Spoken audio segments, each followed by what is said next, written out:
Isang taon na rin nakalipas na maghiwalay si Catherine Bernardo at Daniel Padilla at nito lamang Christmas Ball ng ABS-CBN ay nagkita daw ang dalawa at pinuntahan daw ni Daniel Padilla itong si Catherine Bernardo ayon nga kay Ogie Diaz.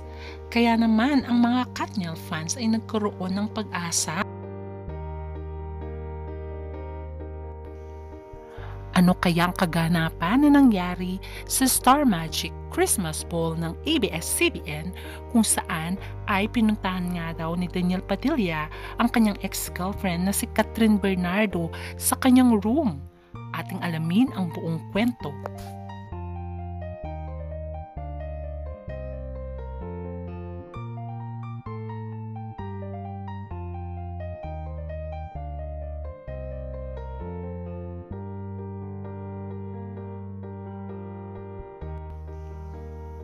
November 30 ng 2023 nang in-announce ni Catherine Bernardo sa kanyang Instagram account ang kanilang paghiwalay ni Daniel Padilla.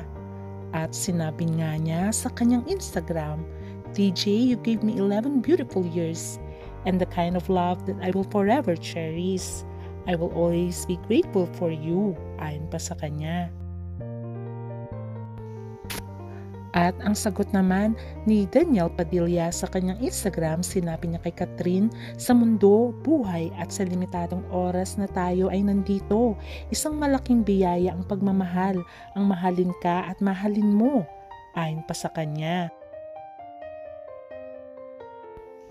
Humingi rin ng pasensya at pangunawa si Daniel Padilla sa mga fans na nagmamahal sa kanila.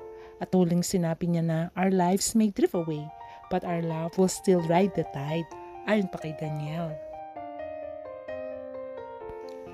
Nito lamang ay inamin ni Catherine Bernardo, sinabi niyang wala siyang regret sa 11-year relationship with Daniel Padilla. At sabi pa nga ni Catherine, "I feel like I'm surrounded with so much love na pinapafeel sa akin ng mga tao na nandun na na-realize after everything na nangyari, what you went through, kung ano man yon, yung challenges, sinusurround ka talaga with so many good energy and so much love.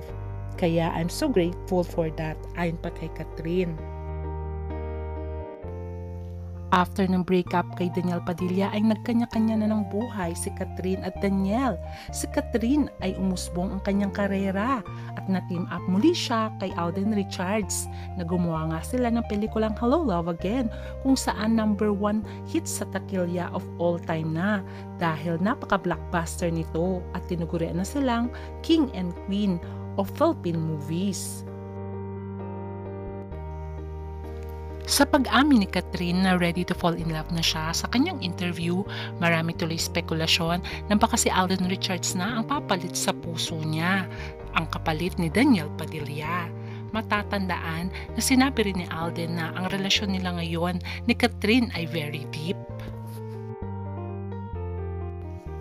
Sa kabila ng closeness ni Catherine at Alden ay meron daw spekulasyon na nagsasabi na baka pelikula lang ito at baka nga si Daniel Padilla pa rin ang makakabalikan ni Catherine Bernardo. At meron nga daw source na nakapagsabi kay Ogie Diaz na dumaan nga daw si Daniel Padilla sa dressing room ni Catherine Bernardo. Ayon sa source ay nagbigay nga daw ng bulaklak si Daniel Padilla kay Catherine Bernardo.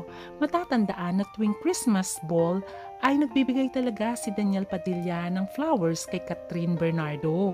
Ilang post na rin ang nakikita natin sa Instagram na nagbibigay talaga si Daniel ng flowers sa aktres.